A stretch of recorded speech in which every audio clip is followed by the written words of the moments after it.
Joni Mahoney is out at the county executive's office. Her replacement will take office next month. But who is Ryan McMahon? We'll tell you everything you need to know. And someone tries to send poison envelopes to the Pentagon. Find out who is being targeted and how it was all discovered. We've had a clear patch of skies and an otherwise rainy couple of days, but tune in to my full weather forecast to find out when the rain is going to start up again. Citrus TV News Live at 6 starts right now. This is Citrus TV News Live at 6, your campus news leader. Onondaga County has officially picked its new executive after Joni Mahoney resigned today. Good evening, I'm Claudia Bellofatto. And I'm Drew Carter, thanks for joining us. As Mahoney takes charge of SUNY ESF, Ryan McMahon will become Onondaga County's fourth ever county executive. Ryan McMahon is leaving his role as the county legislature chair to replace Mahoney, who officially resigned today. In a statement to the public, Mahoney says she's leaving the county in good shape. For more on the man Mahoney is turning the executive's role over to, we bring in Citrus TV contributor Jefferson Fenner. Earlier today, Onondaga County Executive Joni Mahoney stepped down after 10 years at the position. Replacing her is County Chairman Ryan McMahon, the fourth person to fill this position since it was created in 1962. With McMahon coming in, the Republican Party will maintain their dominance in the county legislature, as no Democrat has ever held this position. McMahon is a small business owner who has worked part-time at a company that sells stadium lighting fixtures. Part of his job as county executive is to manage the $1.3 billion government budget. However, he's been a part of some controversial business dealings. In 2015, he was a victim of a Ponzi scheme run by an investment banker who was sentenced to prison. Despite past difficulties, McMahon brings 13 years of political experience to the office and also brings a sense of political cooperation. He's previously worked with Democrats and has appealed to all parts of the GOP, including Trump transition team member Tom Dady. In addition to cooperation, McMahon says the way his administration tackles county business may be different than what most are used to. I think what people will see is maybe a new approach to some of the issues affecting our community and a new way of doing things. I'm a different person, and I kind of am a little bit more hands-on with people and access and things, so there might be a little bit more of a change in approach, and some people like that, some people might not. All right, Jefferson, we heard a little bit there from the man himself, but what makes Ryan McMahon different from the previous county executives? Well, in comparison, Ryan McMahon is a little more cooperative than Joni Mahoney. He really talks about how he has a drive to get stuff done. So in order to get legislation through and serve the people of Onondaga County, he sometimes has this tendency to put his party allegiance to the side and really reach across the aisle. Jefferson, this was a fairly quick process, which is kind of unusual in politics. What made this different? It's very interesting because of the timing. Joni Mahoney announced her resignation on September 24th. If she announced 4 days earlier, then it would have triggered the county's rule for a special election. But by waiting 4 days, she avoided that process altogether from happening this November and pushes that election off to 2019. Okay, Jefferson, thank you. A Syracuse donut shop gave away 1,000 donuts to the homeless this morning. The store, glazed and confused, sent the donuts to homeless shelters throughout the area. It already gives donuts to a local Samaritan Center every week, but today's move comes after a video of a Dunkin' worker dumping water on a homeless man went viral. A protest broke out at the store yesterday in response to the video. The workers involved in the incident have now been fired. The ownership group of the Dunkin' intends to work with local homeless advocates to better educate employees about homeless individuals. And one pizzeria is doing its part for National Substance Abuse Prevention Month. 4 locations of Cam's Pizzeria will be donating $1 for every 20-inch pizza sold throughout October. The restaurant is teaming up with Prevention Network to raise awareness and encourage communities to take action to prevent substance abuse. This comes as the heroin and opioid epidemic continues to affect Central New York. For all you yogis out there, SU has a treat for you. Tonight, yoga expert Dara Harper is hosting a candlelit yoga session in the Carrier Dome. The session is free and open to all SU students, no matter their prior yoga experience. The event runs from 11 p.m. to midnight, and students should bring their own yoga mat or towel. The event is part of Mental Health Awareness Week, organized by the Student Association. The results from SU's survey on Greek life were released on Friday. It found that students are divided on the topic, but some students are criticizing the survey itself. Citrus TV reporter Balkin joins us in studio with more. The survey's results show a divided campus. Half of students not in Greek life said the organizations do not have a positive impact. 42% they don't feel comfortable interacting with those in fraternities or sororities. Now, the overwhelming majority of students in Greek life said it was a positive experience for them. The survey was sent to over 9,000 students and just about 4,000 responded. It was mostly multiple choice with responses like agree or disagree. Naisha Brown, a junior at SU, says that's what made the survey ineffective. I think that there are like open-ended and closed-ended questions, and if obviously I didn't take it, but if you have a closed-ended question, you should give like a text box so people can explain their reasoning behind it. So if people don't feel comfortable interacting with like members of Greek life, they should be like a reason why.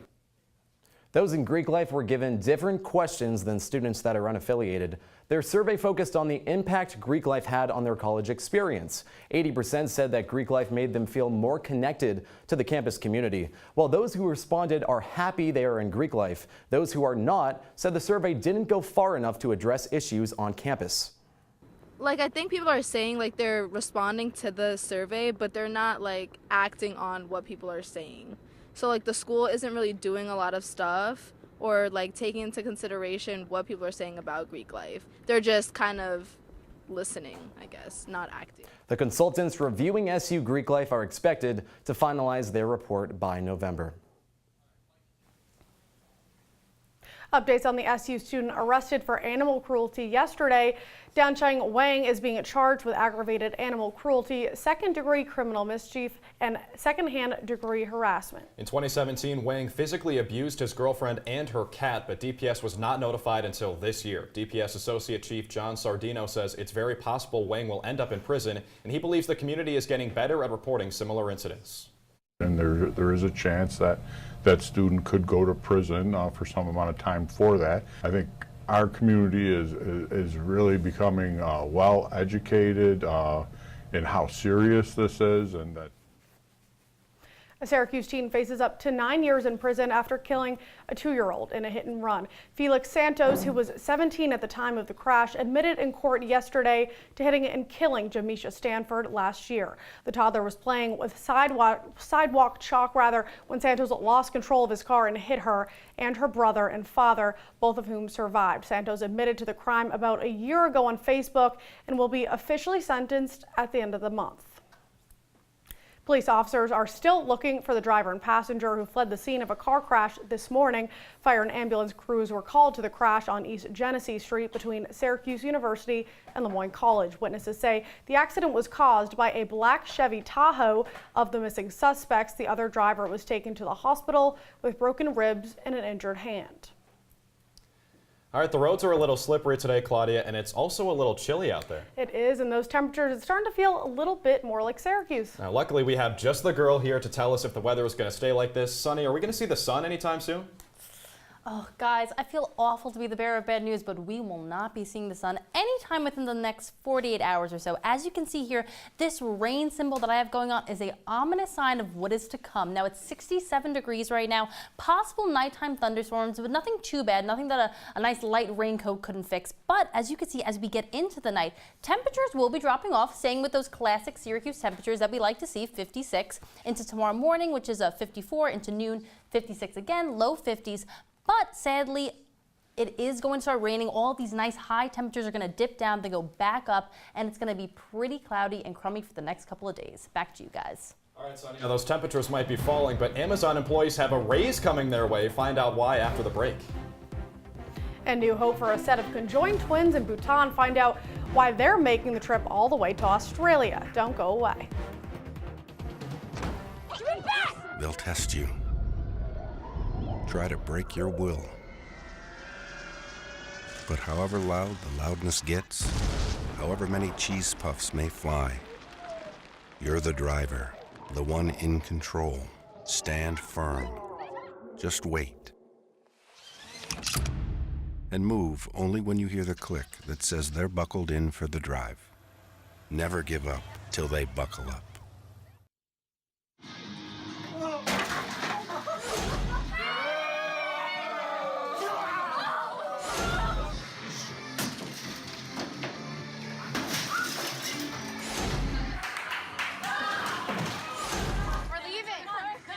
Most party fouls are pretty dumb. But if you decide to drink and drive underage, you could lose your license and your freedom. Underage drinking and driving. The ultimate party foul.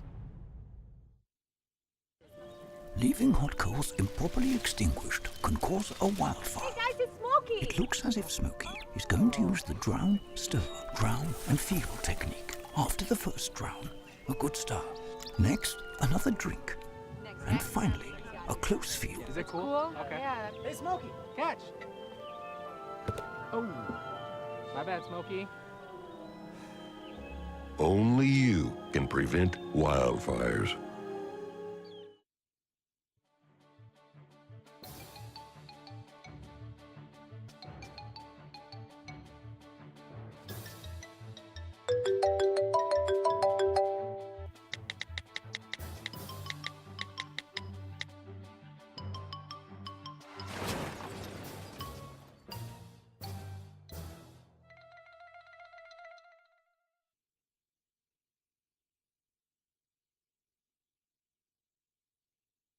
If you see news happening on campus, in Syracuse, or across the nation, call the CitrusTV Newsroom, 315-443-1177, or tweet at CitrusTV News, your campus news leader.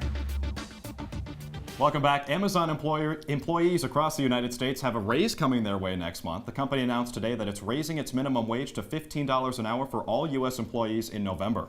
The raise comes after the company received a lot of criticism over their working conditions. Amazon also announced that its team will begin lobbying for an increase in federal minimum wage, which currently sits at $7.25 an hour. A truck plowed into a Fight for 15 rally this morning, injuring 8 demonstrators. Here you can see that maroon truck outside a McDonald's in Flint, Michigan. This is where more than 1,000 workers gathered at 7 o'clock this morning to demand union rights and higher wages. The mayor of Flint was at the rally when the accident happened and says her thoughts and prayers are with those injured. Police believe the incident was an accident and have not arrested the truck driver. A new State Department policy requires the significant others of same-sex diplomats to be married in order to hold a visa. Partners who are not married will be forced to leave the country by the end of the year. Organizations affected include the United Nations, World Bank, and the International Monetary Fund. Opponents of the new policy say that it forces some same-sex couples to choose between marriage, which might result in jail time when they go home, or ending a relationship. According to former U.S. ambassador to the UN, only about 12% of member states permit the same-sex marriage. Elsewhere in the State Department, Secretary Mike Pompeo will meet with Kim Jong-un in North Korea this weekend. He will go to Pyongyang on Saturday to continue talks on denuclearization. Today, North Korea said they were willing to walk away from talks as long as the U.S. resists declaring a formal end to the Korean War. Pompeo will also go to Japan, China, and South Korea. Brett Kavanaugh will no longer be teaching at Harvard Law School this winter. Students were notified by email that Kavanaugh, quote, can no longer commit to teaching his course. This comes after 700 Harvard alums signed a letter to the law school dean to revoke Kavanaugh's position. Kavanaugh was set to lecture a 3-week winter course called The Supreme Court since 2005. The FBI is currently investigating the sexual assault claims against Kavanaugh. Tomorrow afternoon, Americans nationwide will receive a message from President Trump. The message is part of a cell phone alert test, and the Federal Emergency Management Agency, or FEMA, will send out the message at 2:18. This is the first test of a national presidential alert system, and FEMA says it will only use the system when the president needs to warn the country of a crisis like a foreign attack or a natural disaster. Officials announced today that a small amount of highly toxic poison was found in mail sent to the Pentagon yesterday. Officials say they intercepted 2 envelopes containing what is initially tested positive for ricin. The chemical is commonly used in terror plots. The envelopes did not make it inside the actual Pentagon building. They were found inside the Pentagon's Mail Screening Facility Center. The mail was addressed to the Secretary of Defense, James Mattis, and Chief of Naval Operations, Admiral John Richardson. However, chances Mattis would have received the letter are slim. The Defense Secretary is currently in France. He is reevaluating the U.S. troop presence in Africa after an ambush in Niger killed 4 U.S. soldiers last year. The latest U.S. budget shows the United States provided $46 million for French-led military operations in northwestern Africa.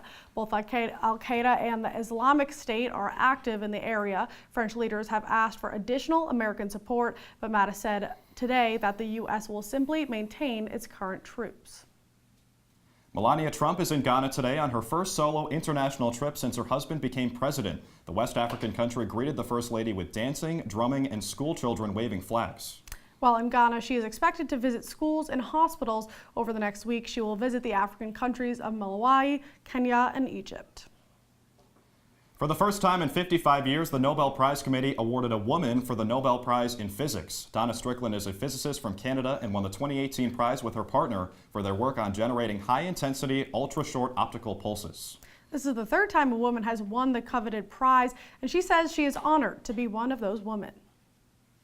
We're getting our first look at images of the devastation following Friday's earthquake and tsunami in Indonesia. The wave of water and debris washed away entire neighborhoods, making it difficult to set up rescue operations.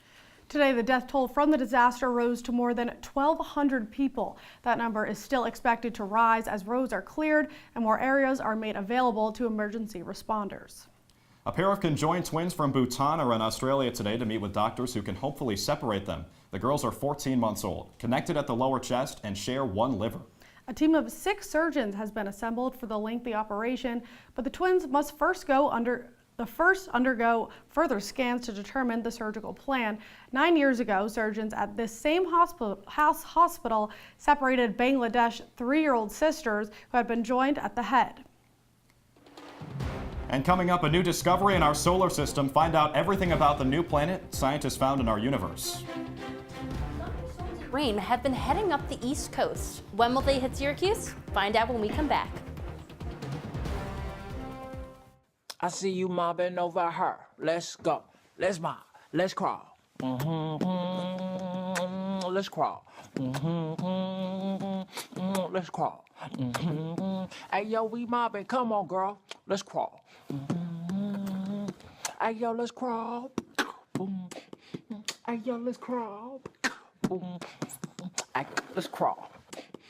Hey, yo, let's crawl. Did you hear about the pony with a sore throat? He was a little horse. Can I tell you a cat joke? Just kidding. Why couldn't the Why was the basketball court all wet? Why? Because the players kept dribbling all over it. Where did cats go on vacation? New York.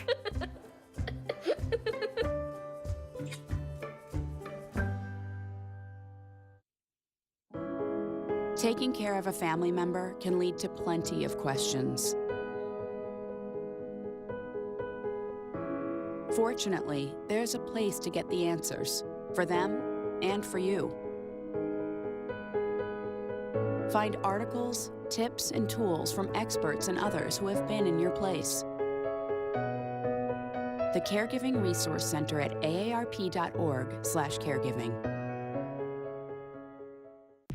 From the Citrus TV Weather Center, this is SU's most accurate weather forecast. If you think you guys have had enough rain, well, you're sadly mistaken, because there are thunderstorms and rainstorms heading our way. As you could see in the New York area right now, over here you can see that there's a lot of red, a lot of yellow, a lot of green. However, as we keep going, all of these thunderstorms, all of these rainstorms are going to start hitting, sadly, Syracuse. Now, as you take a closer look, you see that green is right over us. We get some dark green, which means some heavier rain. And then as it keeps going, you're going to start to see that even though it clears out very, very briefly, we are getting some heavier stuff, some red, some yellow. That's coming in. That means thunderstorms. Not the type of content we want to see, but it's what we're going to have to deal with for the next 48 hours. And that is why, sadly, our outdoor activity outlook has just been going down lower and lower. We're at low right now. I wouldn't recommend going outside. No football, no dodgeball, whatever the kids are into nowadays. It's going to rain and thunderstorm until next week and high humidity throughout the week, and then temperatures will be ranging from the low 60s to the mid 70s, but that's coming from humidity, very gross, muggy weather that you're not going to want to play in.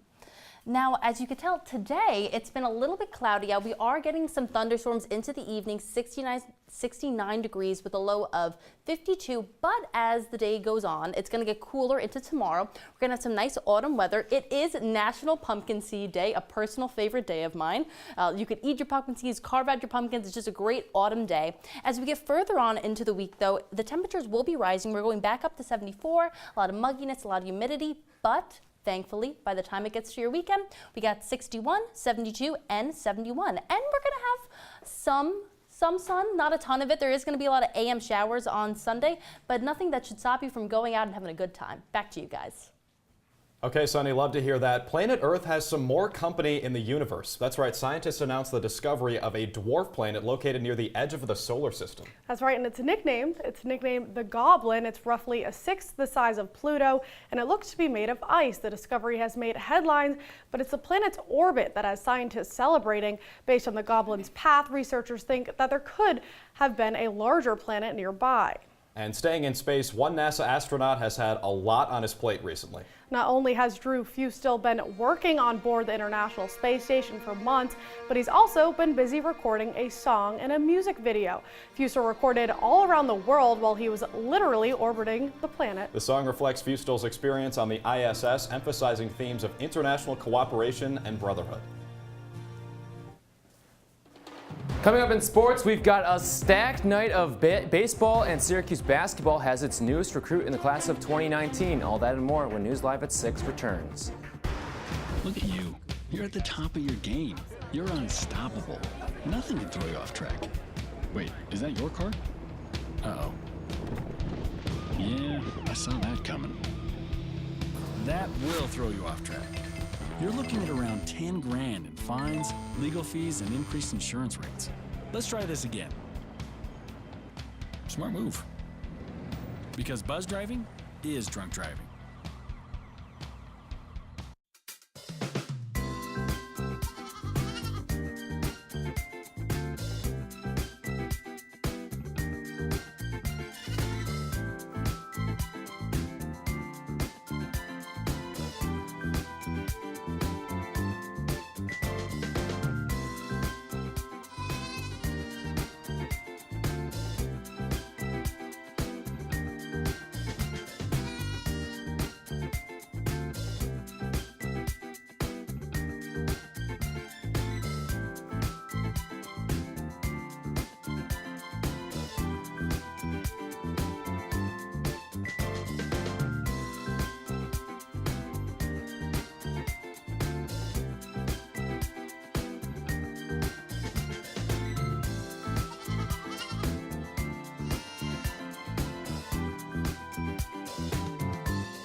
What are you, superheroes? Just four brothers who hate bullies and love this city. Whoa!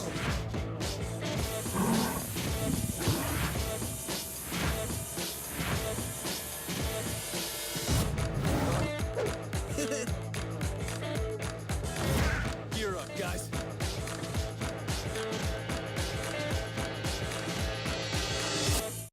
And now, your Citrus TV Sports Report. Welcome back to sports. I'm Tyler Rocky. After a lethal finish down in Clemson, Syracuse and company are trying to do something they haven't done since 2013, win more than 4 games. With 7 more chances to do that, it seems more inevitable than ever that the Orange is going to make itself a bowl-eligible team. But don't tell that to Dino Babers. The third-year head coach knows the sting of going winless after his 4th win and what to use from last week's loss against a top 5 team to serve as a learning tool for the rest of the season. I just think that those guys went out there and played their hearts out. This is a difficult place to play. There's a reason why they call it Death Valley, okay? And we can't be satisfied with coming close, because that doesn't pay the bills for us, okay? We're in a run to be the best team that we can be, and it was unfortunate that we lost today. Syracuse travels to Pitt on Saturday to take on a reeling Panthers team. Pittsburgh sits at just 2-3, including a pair of losses by more than 30 points. Kickoff from Heinz Field is set for 12:20 next week. Well, things have been quiet for the most part on the Syracuse recruiting front. SU's last commit came almost a year ago in the form of Bryson Gooding. But that all changed today. The Orange landed three-star Pennsylvania prospect John Bol-Ajak. The three-star center also held offers from defending champion Villanova, as well as Pitt, Wake Forest, and Seton Hall, amongst others. Ajak played his high school ball at Westtown School, the same high school as Duke freshman Cam Reddish and Orlando Magic first-round pick Mo Bamba. So maybe Sheck West has a new favorite school. Anyways, we've got a lot of baseball tonight. Yesterday's drama-filled Game 163s have parlayed themselves into even higher stakes Game 164s. The Cubs and Rockies meet up at Wrigley Field tonight for a win-or-go-home wildcard game. Chicago finished with the NL's second-best record. Meanwhile, Colorado was the last team into the field. John Lester gets the start for the Cubs, along with fellow southpaw Kyle Freeland for the Rockies. Both pitchers led their teams in ERA and wins. Tonight's winner faces the Brewers in the best-of-5 divisional series. And in the American League, if the Yankees lose their next game, they'll be watching the rest of the postseason from home. New York did announce, though, today that it is sending Luis Severino to the mound for tomorrow's do-or-die wildcard game against the A's. Oakland counters with righty Liam Hendricks. Tomorrow's game gets going at 8:08. All right, Tyler, good stuff as always. No Jets news there, but what happened with Isaiah Crowell lately? Yeah, he actually, so in case you haven't caught on, he's doing a little touchdown celebration where he's wiping a particular area of his body and is now sponsored by Dude Wipes. So nice. That's got to be pretty huge for the lucrative. program, yeah. Good for Isaiah Crowell. Absolutely. All right, thanks, man. We got more coming up. Stick around. Hey, Hard, what's this? That's my resignation letter. You're resigning. Why? Because you're constantly ignoring me. You're half as active as you used to be, and you eat stuff like this. You've been putting me under a lot of pressure lately. That's why I'm ready to quit. I forgot. I'll do better. Please, don't quit on me. Okay. But remember, it's not what you say. It's what you do. Listen to your heart. Don't let it quit on you. Let's go for a walk. Uncontrolled high blood pressure could lead to a stroke, heart attack, or death. Get yours to a healthy range before it's too late. Hey, look, it's those guys. Are you good to drive? I'm fine. How many did you have? I should be fine. You should be. You go and step out of the vehicle for me? See ya, buddy. Good luck. So turns out, buzz driving and drunk driving, they're the same thing, and it costs around $10,000. So not worth it. Here's your check.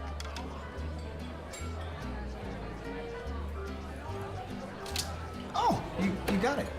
You know, since I got rid of my car, I really enjoy walking. Okay. Got it. No? Getting pulled over for buzz driving could cost you around $10,000 in fines, legal fees, and increased insurance rates. Oh, you're home early. You live with your mom? That'll set your game back a few years. Buzzed, busted, and broke. Because buzz driving is drunk driving.